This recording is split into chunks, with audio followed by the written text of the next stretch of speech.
అందరికీ శుభోదయం. నా పేరు సాన్విత. వీరు నా స్నేహితురాలు ప్రణీత. శుభోదయం.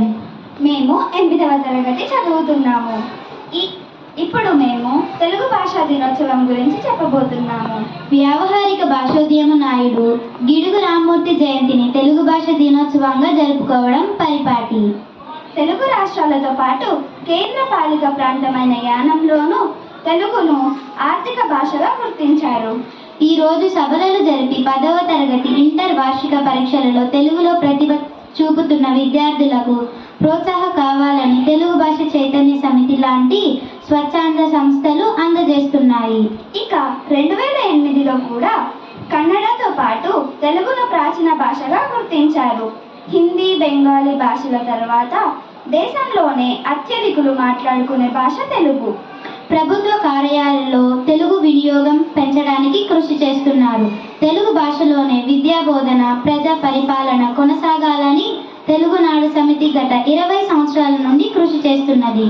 తెలుగు రాష్ట్రాలతో పాటు ఇతర రాష్ట్రాలలోనూ ఇతర దేశాలలోనూ పెద్ద సంఖ్యలో తెలుగు మాట్లాడుకునేవారు ఉన్నారు.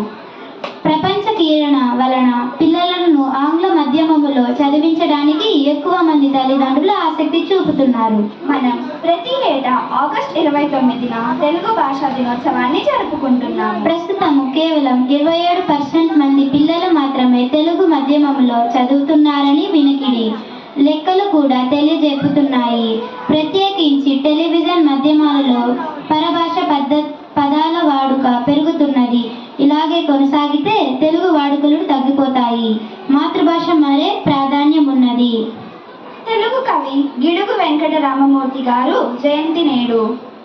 ఇప్పుడు మనం గిడుగు రామమూర్తి గారి గురించి తెలుసుకుందాం. వీరి జననం 1863 ఆగస్టు 29. వీరి మరణం 1940 జనవరి 22. వీరి నివాస ప్రాంతం పర్వతాలపేట. వీరి ఇతర పేర్లు రావ్ సాహెబ్. వీరి పిల్లలు గిడుగు సీతాపతి. వీరి బంధువులు గిడుగు రాజేశ్వరరావు, స్నేహలత, మురళి. వీరి తల్లిదండ్రులు వీరరాజు మరియు వెంకమ్మ. ధన్యవాదాలు.